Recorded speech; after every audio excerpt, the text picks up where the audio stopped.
Kami dari Peradi melihat kegaduhan ini tentu tidak bisa melihat kasus per kasus. Kami melihat ini seperti gunung es. Memang beginilah kondisi profesionalitas dan integritas kebanyakan advokat sekarang. Karena apa? Karena ini semuanya adalah persoalan-persoalan akibat daripada kebijakan Mahkamah Agung menerbitkan SK-MA 073. Yang mana dengan SK-MA itu pertama Mahkamah Agung telah mengingkari dan tidak konsisten kepada prinsip Singapura yang diatur dalam pasal 28 ayat 1 Undang-Undang. Jadi kami mesti sampaikan prinsip Singapura di dalam Undang-Undang Advokat itu dimaksudkan adalah supaya adanya keseragaman standarisasi. Adanya standarisasi pendidikan, ujian, pengangkatan, pengawasan, penindakan. Dan 4 dari 8 wewenang ini seluruhnya oleh Undang-Undang Advokat sudah diserahkan kepada Peradi. Jadi Peradilah yang berwenang untuk mengadakan PKPA, ujian, pengangkatan, pengawasan, dan penindakan.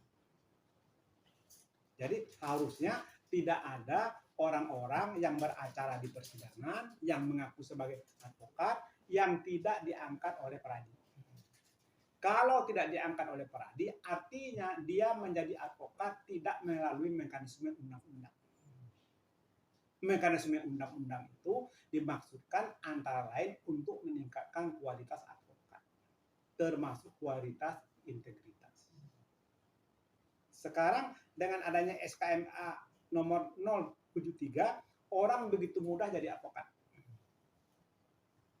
Tidak jelas kapan dia sarjana hukumnya, tidak jelas kapan dia pendidikannya, tidak jelas kapan magangnya. Karena apa? Dengan SK-MA 073, Mahkamah Agung membuka kebijakan akan mengangkat sumpah seluruh orang-orang yang diajukan oleh organisasi advokat. Organisasi advokat itu sangat terbuka, yang penting badan hukum. Mulai dari PT, mulai dari perhimpunan, mulai dari perkumpulan, sampai kepada paguyuban. Mulai daripada organisasi yang bersifat nasional ataupun bersifat kedaerahan.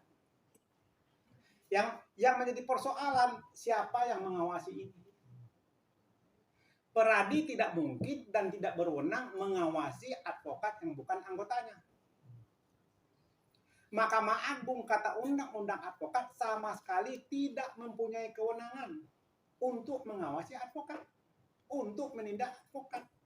Karena kewenangan itu sudah dilimpahkan kepada organisasi advokat. Jadi kalau Mahkamah Agung sekarang memberikan kesempatan kepada organisasi lain untuk mengangkat advokat, timbul pertanyaan, siapa yang akan mengawasi? Ini kejadian. Jadi kasus yang sekarang lagi viral ini, Mahkamah Agung ibarat menabur angin menuai badai. Ini akibat kesalahan Mahkamah Agung, akibat kelalaian Mahkamah Agung, berakibat kepada semakin menurunnya penghargaan masyarakat kepada peradilan itu sendiri. Kenapa? Karena kalaupun mereka melanggar, siapa yang akan menindak?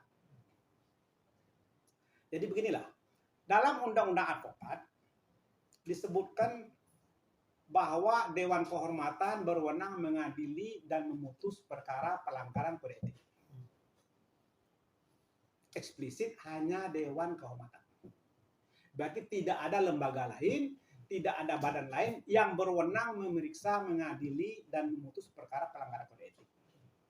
Itu tegas disebutkan dalam pasal 26 ayat 5 Undang-Undang nomor 5, Undang-Undang nomor 18 tahun 2003. Nah, dalam hal ini Peradi hanya berwenang mengadili anggotanya. Bagaimana kita mengadili, apalagi menjatuhkan sanksi kepada yang bukan anggota? Mahkamah sebetulnya ya, kalau kita sebut ya, kita mesti mengakui sekarang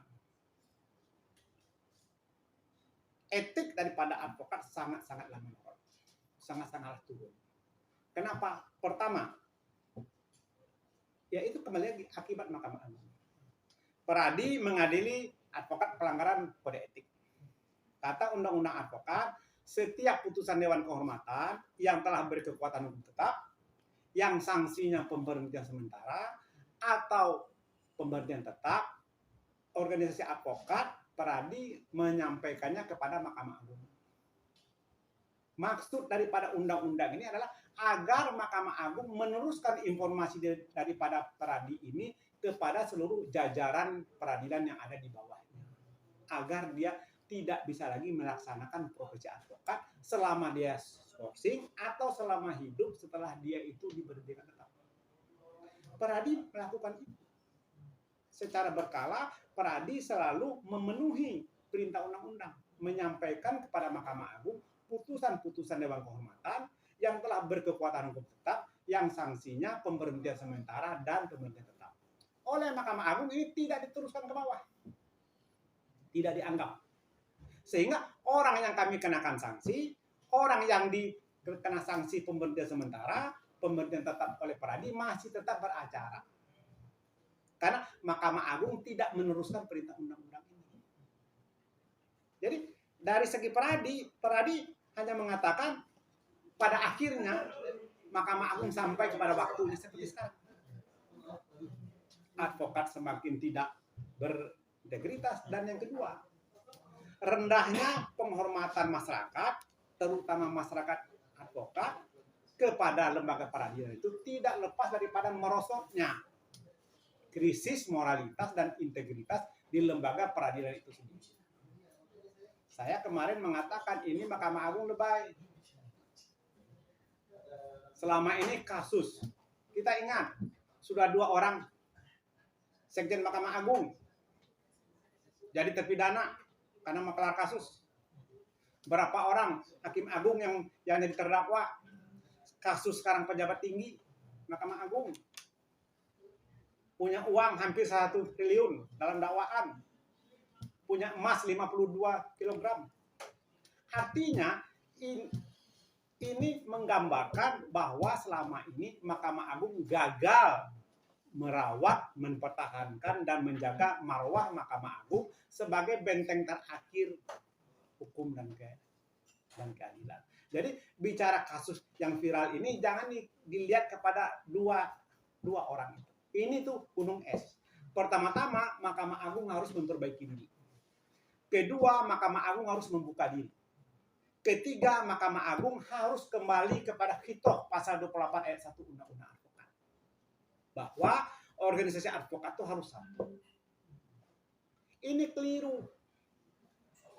Jadi kalau kita baca risalah pembahasan Undang-Undang Advokat yang kemudian menjadi Undang-Undang 18/2003, itu ketika pembahasan itu baik pemerintah dengan DPR sepakat bahwa RUU Advokat, organisasi advokat yang akan dibentuk itu dudukan konstitusinya adalah pasal 24 ayat 3 Undang-Undang Dasar 45 tentang lembaga atau badan-badan yang terkait dengan pelaksanaan kekuasaan kehakiman. Saya mesti sampaikan ini loh. Kenapa Peradi itu disebut organ negara? Zaman saya dulu, saya menjadi pengacara praktek, diangkat oleh Ketua Pengadilan Tinggi atas wewenang dari Menteri Kehakiman. Kemudian saya menjadi advokat, diangkat oleh Menteri Kehakiman. Jadi dulu kami pengacara praktek, advokat diangkat oleh negara. Ini yang sekarang pakar-pakar hukum itu salah.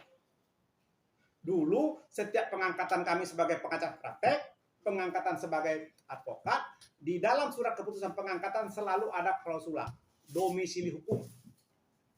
Misalnya saya domisili hukumnya pada Pengadilan Negeri Jakarta Pusat. Maksudnya yang mengawasi saya secara etik, yang dapat menindak saya secara etik adalah Ketua Pengadilan Negeri Jakarta Pusat. Jadi dulu urusan advokat, urusan pengacara praktek adalah urusan negara. Tidak bisa diswastanisasikan. Nah, urusan negara ini yang dilimpahkan kepada organisasi negara melalui Undang-Undang 18 tahun 2003. Makanya oleh Mahkamah Konstitusi diberikan tafsir konstitusional.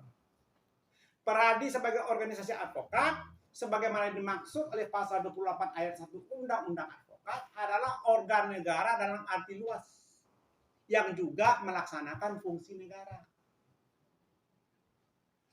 Jadi yang dilaksanakan oleh Peradi ini adalah yang dulu menjadi wewenang daripada negara melalui Menteri Kehakiman. Saya Ketua Umum DPP Ikadin. Ikadin bukan organ negara. Ikadin kalau memakai istilah Orde Lama itu pengejawantahan dari prinsip kebebasan berserikat. Ikadin. Sehingga organisasi yang tunduk kepada pasal 28 tidak bisa menyelenggarakan kewenangan Peradi yang tunduk kepada pasal 24 ayat 3 Undang-Undang Dasar 45. Ini adalah jenis entitas yang berbeda. Jadi kalau menurut Mahkamah Agung seluruh organisasi diberikan kesempatan untuk mengajukan penyumpahan, ini pendapat yang keliru. Mencampur adukkan antara organ negara pasal 24 ayat 3 Undang-Undang Dasar 45 dengan implementasi kebebasan berserikat yang diatur dalam pasal 28 Undang-Undang Dasar 45. Kira-kira begitu, Pak. Oke, Pak. Ini kan imbas dari adanya peristiwa tersebut itu kan beliau juga dibukukan berita acaranya di Pengadilan Tinggi Ambon dan juga kemarin sanksi dari organisasi bahwa beliau harus meminta maaf pada Mahkamah Agung dan juga Pengadilan Tinggi Jakarta, khususnya Jakarta Utara. Itu mungkin bagaimana? Jadi kalau kita baca pasal 10 Undang-Undang Advokat diberhentikan karena 3 hal. Pertama, meninggal. Kedua, mengundurkan diri. Advokat dapat diberhentikan oleh organisasi karena tinggal. Ketiga, karena melakukan tindak pidana yang ancamannya di atas 4 tahun penjara. Dan keempat, keputusan Dewan Kehormatan. Nah, Mahkamah Agung memecat orang pakai pintu yang mana nih? Pakai pintu yang mana? Kalau dia contempt of court, segala macam harus ada produk proses pidana. Kami Peradi tidak membenarkan itu perilaku.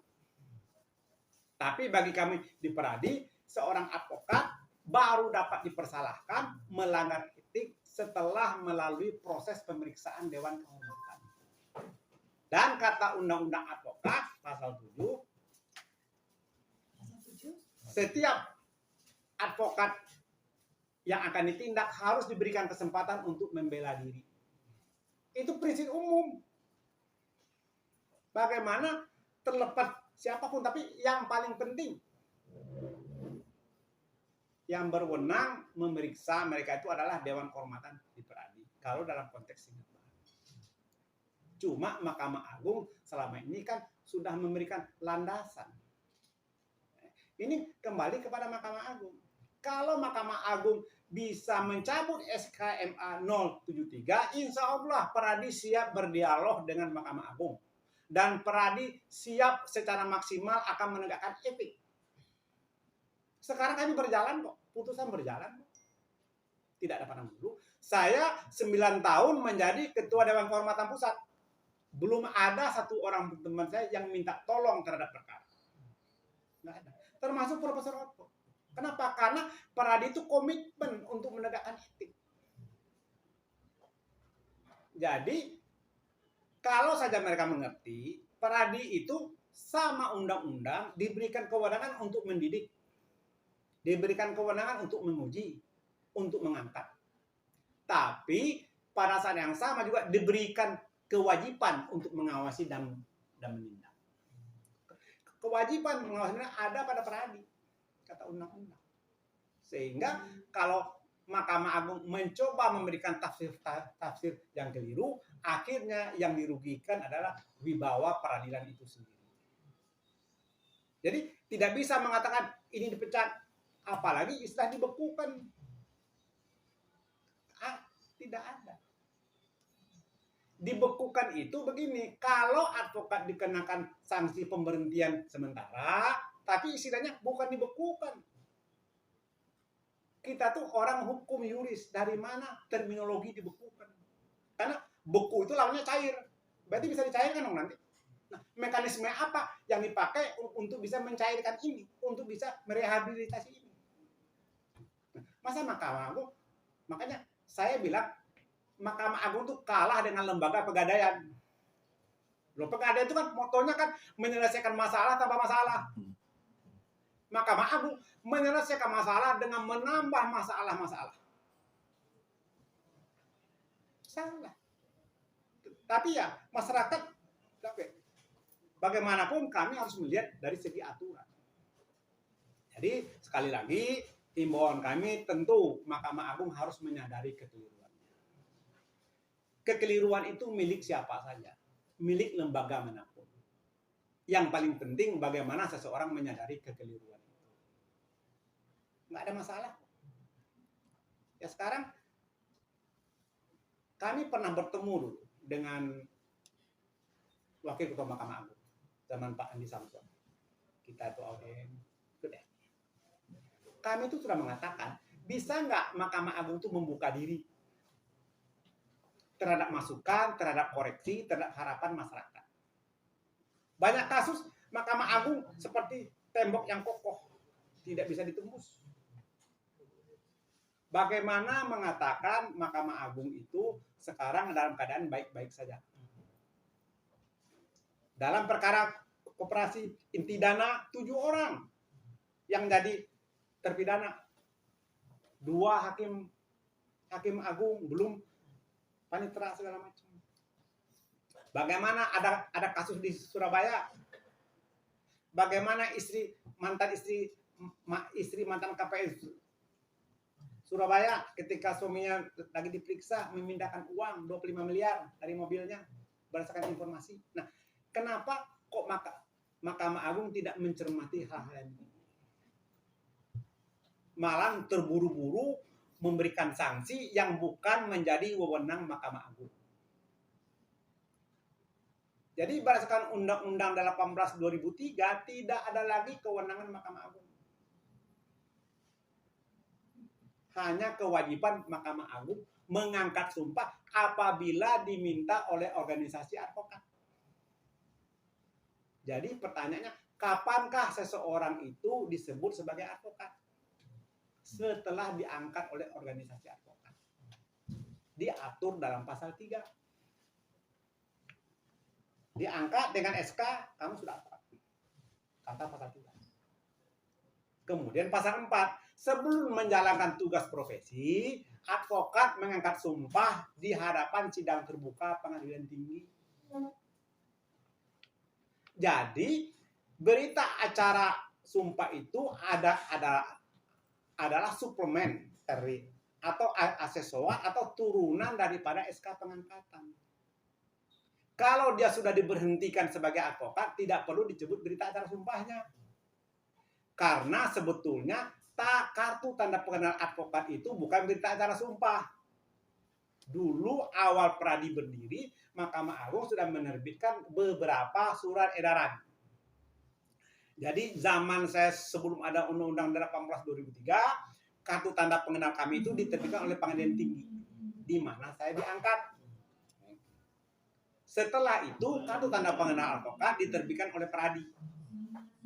Nah, tetapi dengan ada SK 073 sekarang berubah. Kami ke persidangan harus bawa berita acara sumpah.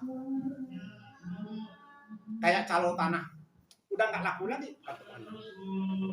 Nah, makanya Mahkamah Agung ngotot membekukan berita acara sumpah. Karena itu sekarang dipakai sebagai kartu tanda pengenal advokat untuk beracara. Nggak perlu dicabut berita acara sumpah.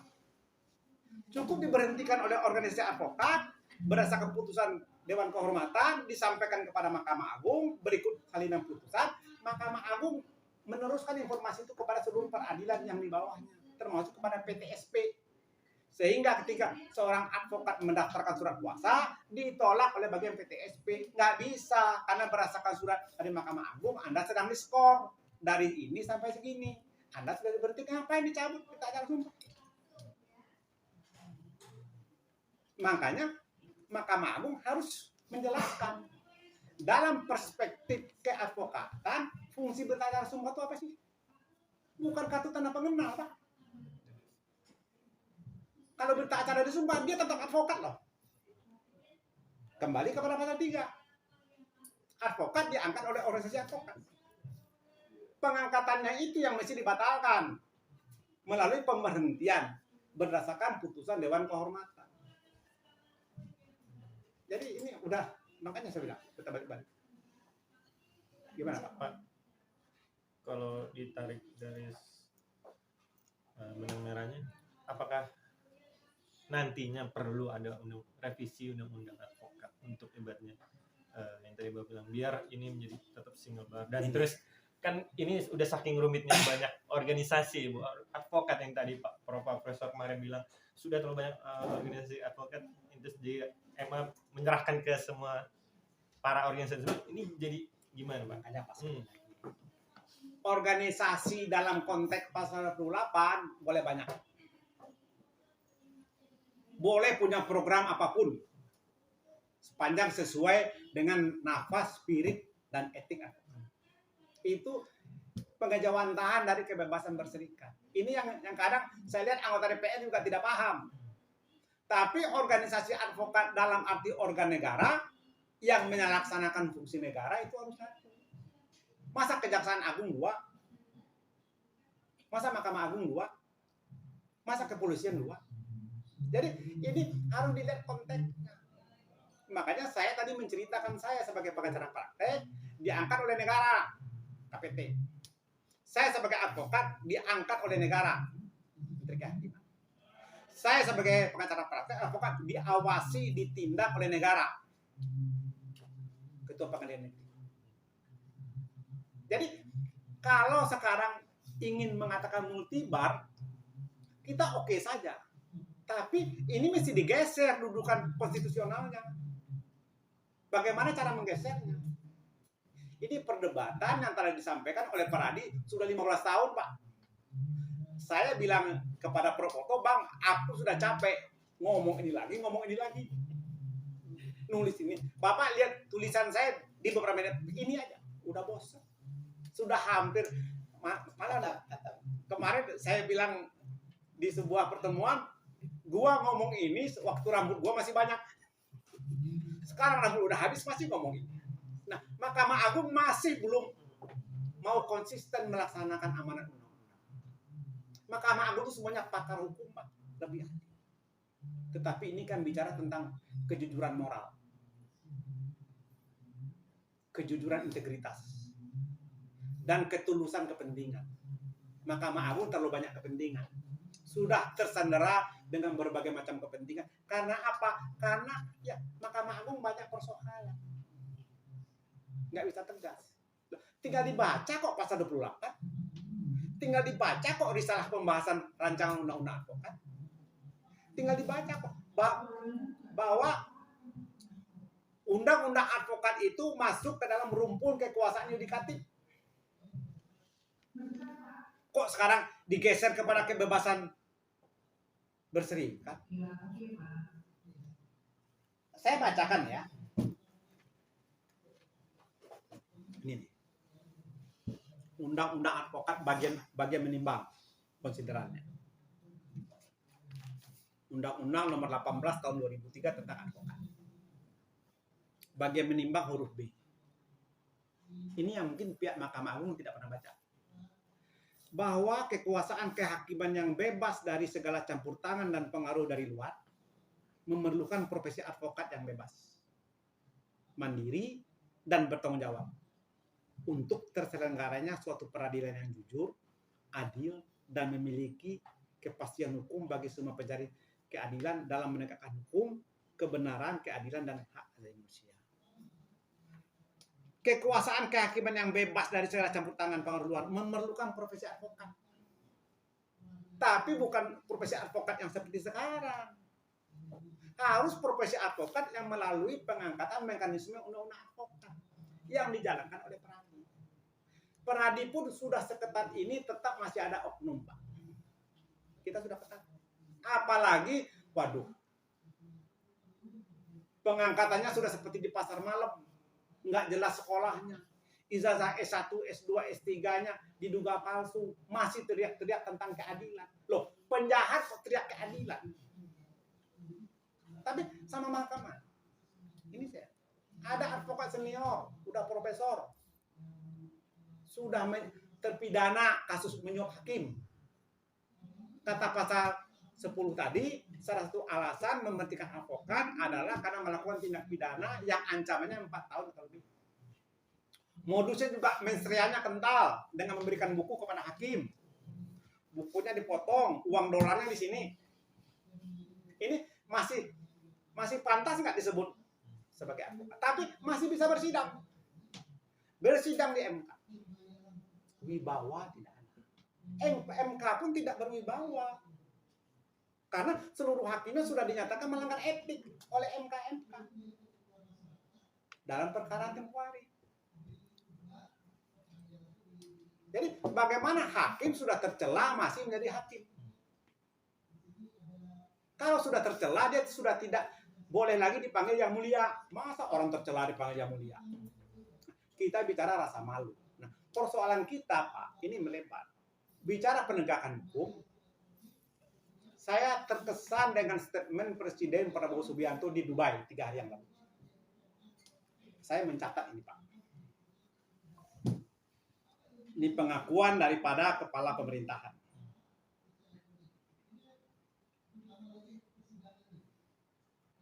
Beliau mengatakan persoalan terbesar yang dihadapi bangsa saya masa sekarang adalah masalah korupsi. Ini pernyataan Presiden loh, kepala negara. Termasuk korupsi dalam dunia peradilan, transaksi keadilan, transaksi hukum.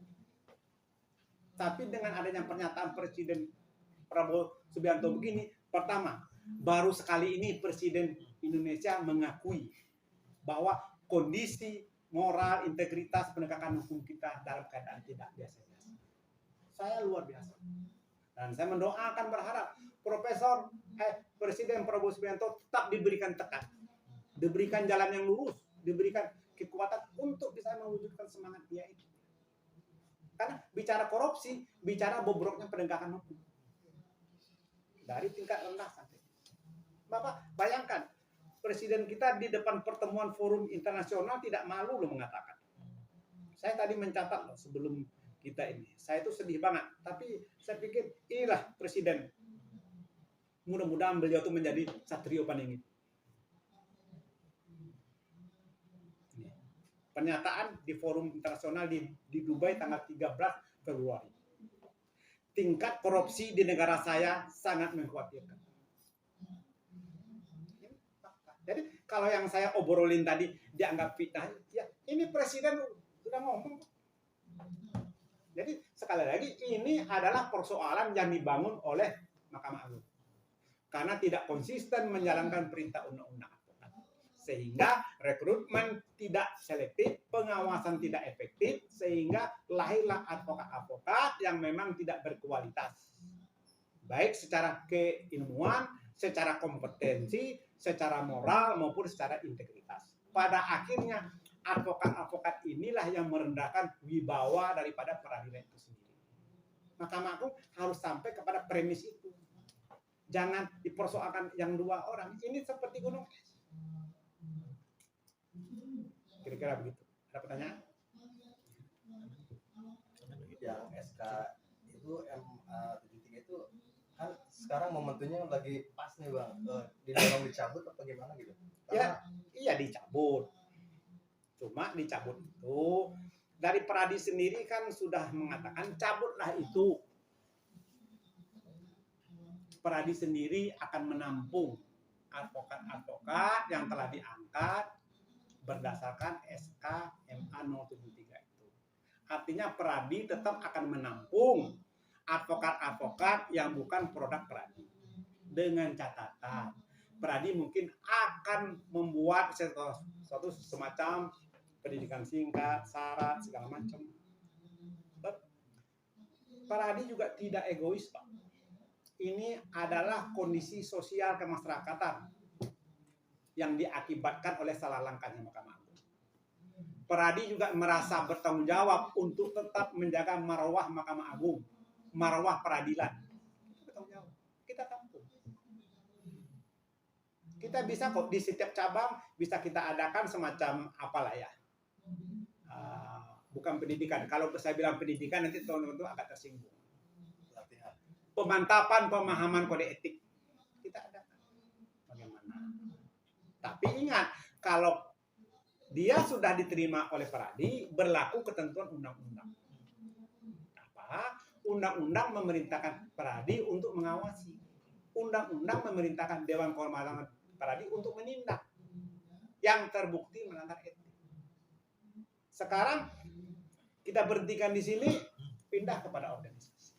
Dan Mahkamah Agung, saya mendengar kapan ya?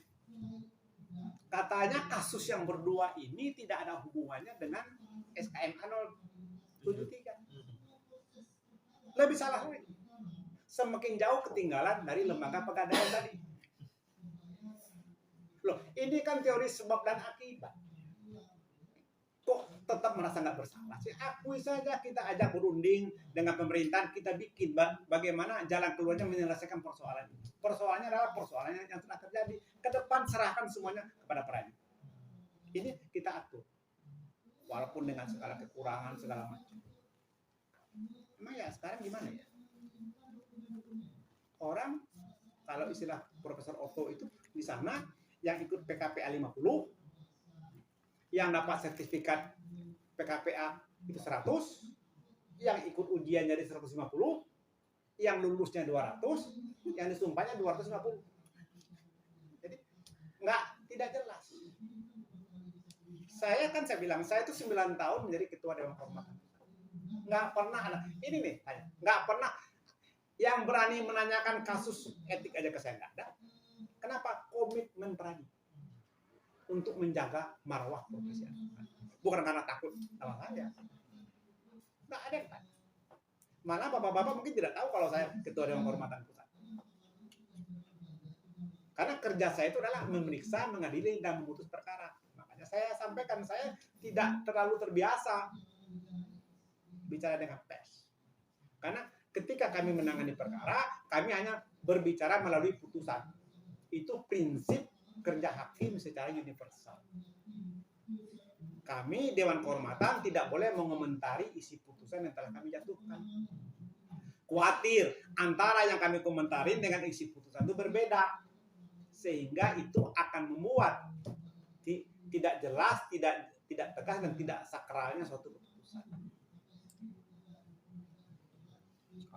Balik lagi ke Rasman, dia itu kan saat ini boleh mendampingi kliennya, mungkin bertemu penyidik atau pemeriksaan polisi, tapi kan tidak diizinkan untuk bersidang.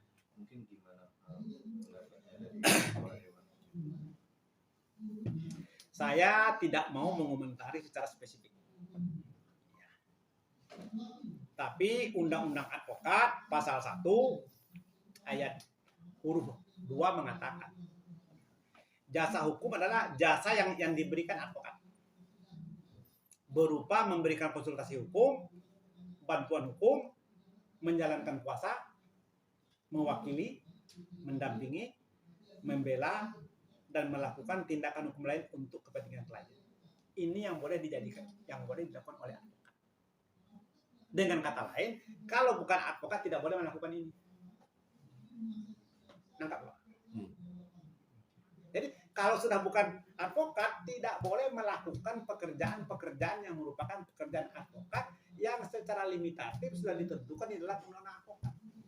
Masa penyidik tidak bisa menafsirkan ini? Kita itu terlalu formalistis. Sedangkan yang penting itu adalah rasa malu. Tadi saya menjelaskan, di Jepang tuh korupsi ada, tapi jarang ada terpidana korupsi. Karena orang sebelum menjadi tersangka sudah bunuh diri karena rasa malu. Di kita sudah tersangka, terpidana, terpilih lagi menjadi anggota DPD. Padahal sudah tercela, rasa malunya tidak ada. Saya tidak tahu bagaimana cara membangun rasa malu ini. Kita negara Pancasila, negara bertuhan, negara yang beribadah. Kalau Anda lihat di Sukamiskin itu, terpidana korupsi. Semua haji 80%. Kita bayangkan di negara-negara Eropa Barat, kawin sesama jenis juga boleh, gerejanya kosong, orang tidak bertuhan tapi zero korupsi. Jadi pertanyaan apa hubungannya antara agama, ibadah dengan tingkat kejujuran, tingkat rasa malu, dan tingkat korupsi? Ini sudah masuk kajian akademik. Ini kita masih jujur, Pak. Menteri Agama kita 2 pernah disimpan di siswa miskin. Mau ngomong apa? Coba bagaimana membantah teori ini? Jadi sekali lagi Mahkamah Agung tidak berbentuk. Kita semuanya ayo kita bahu membahu berpikir cari jalan keluar bagaimana bisa penegakan hukum itu bisa sesuai dengan proses, bisa dengan seadil-adilnya. Kalau istilahnya due process of law. Hakim Agung jangan jadi calo perkara lagi.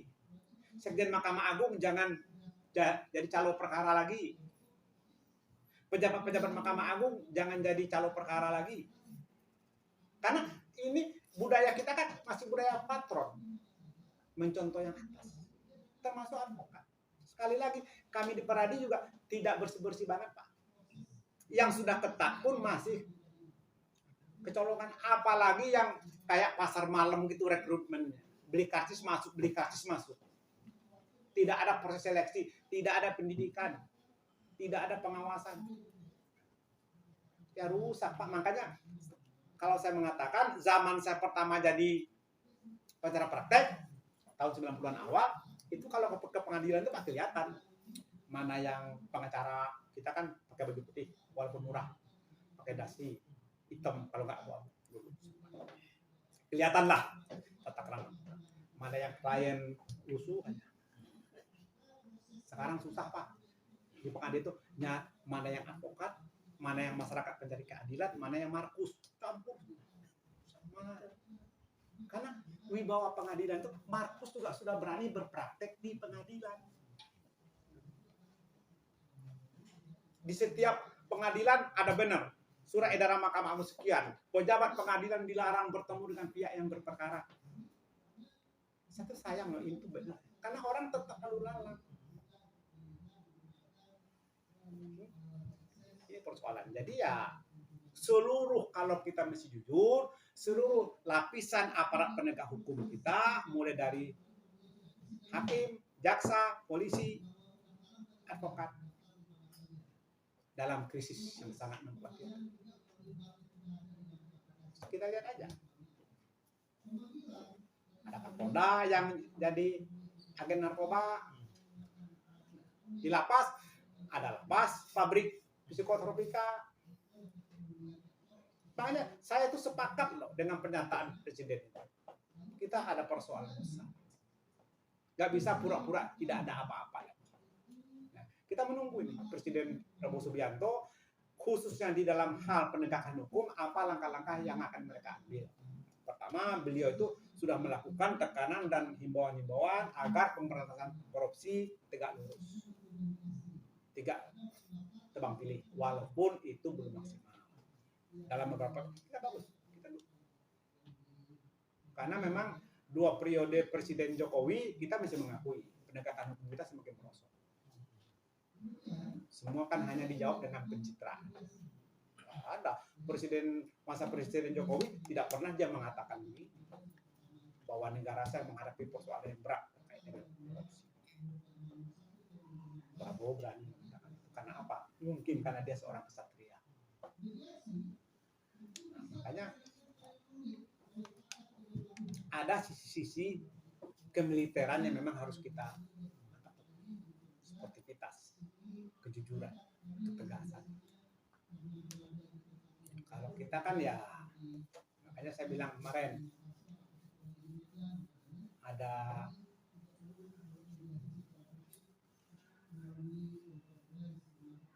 diskusi kepolisian kembali ditempatkan berada pada di bawah. Kami tidak sepakat, tapi kami sepakat peradilannya harus di bawah peradilan mereka. Bicara peradilan kan ketika mereka melanggar harus, Karena kita lihat proses peradilan di militer daripada oknum kepolisian di pengadilan umum lebih bagus di peradilan militer. Dan itu cepat. Tapi secara organik kita tentu tidak sepakat. Tetapi secara penegakan hukum kita sepakat. Harus ada penegasan. Karena ya bagaimana ya? Menyedihkan. Kami itu advokat. Saya pernah bilang dulu kepada salah seorang menteri hukum dan HAM. Dia bilang, oh kami mau keluar negeri studi segala macam tentang lapas penjara. Saya bilang, Pak ngapain keluar negeri? Saya aja suruh presentasi. Saya tahu kok apa yang terjadi. Kok mesti keluar negeri sih? Bagaimana ini, bagaimana ini, bagaimana ini. Mungkin itu yang bisa saya sampaikan.